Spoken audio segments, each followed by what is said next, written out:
நண்பர்களே, லாவணியஸ் வைப்ஸ் சேனலுக்கு உங்களை அன்புடன் வரவேற்கிறேன். இன்று நான் பகிர போகும் கதை ஒரு சினிமா கதை இல்லை, யாரோ சொன்ன கதை இல்லை, என் வாழ்க்கையில் நடந்த உண்மையான அனுபவம். இந்த வீடியோவில் நான் எந்த மருத்துவமனையின் பெயரையோ எந்த நபருடைய பெயரையோ சொல்ல போவதில்லை. என் நோக்கம் யாரையும் குறை கூறுவது அல்ல, ஆனால் ஒரு நர்ஸின் வாழ்க்கையில் வெளியில் தெரியாத பல உண்மைகள் இருக்கின்றன. அந்த உண்மையை உங்களிடம் பகிர வேண்டும் என்பதற்காக தான் இந்த வீடியோ. நீங்கள் ஒரு நர்ஸாக இருந்தால் அல்லது நர்ஸாக வேண்டும் என்று கனவு காண்பவராக இருந்தால் இந்த வீடியோவை கடைசி வரை பாருங்கள். படிப்பு முடிந்த நாள் எனக்கு இன்னும் ஞாபகம் இருக்கிறது.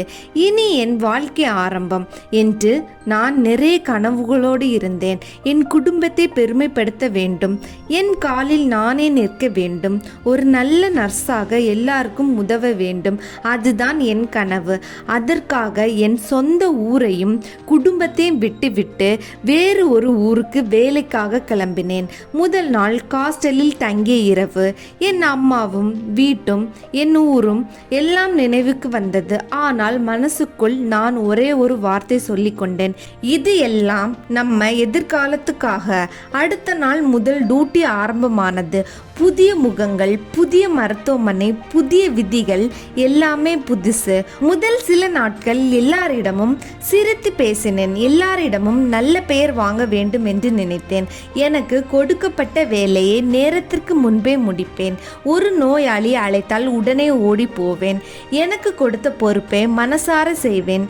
வேலைனா இப்படிதான் செய்யணும் என்ற எண்ணம் மட்டும்தான் இருந்தது. ஆனால் நான் நல்ல வேலை செய்கிறேன் என்பதற்காக பாராட்டு கிடைக்கவில்லை. அதற்கு பதிலாக இவளால முடியும், இன்னும் வேலை கொடுங்க என்று ஆரம்பித்தது. நான் வேலையை சீக்கிரமாக முடித்தால் அடுத்த வேலை என்னிடம். மற்றவர்கள் ஓய்வெடுத்து கொண்டிருந்தாலும் எனக்கு மட்டும் புதிய கேஸ். மற்றவர்கள் 2 நோயாளிகளை பார்த்தால் எனக்கு 4 அல்லது 5 நோயாளிகள்.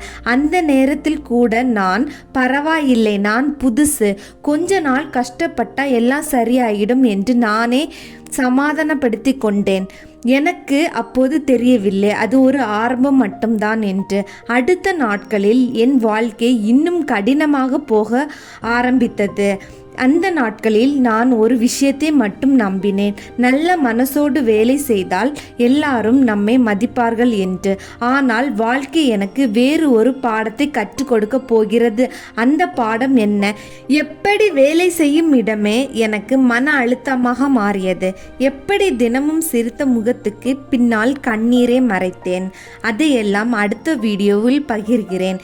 இந்த வீடியோ உங்களுக்கு பிடித்திருந்தால் லைக் செய்யுங்கள், உங்கள் கருத்தை கமெண்டில் பகிருங்கள். இப்படிப்பட்ட உண்மையான நர்சிங் வாழ்க்கை கதைகளுக்காக லாவணியஸ் வைப்ஸ் சேனலை சப்ஸ்கிரைப் செய்ய மறக்காதீங்க. மீண்டும் பார்ட் 2வில் சந்திப்போம். நன்றி.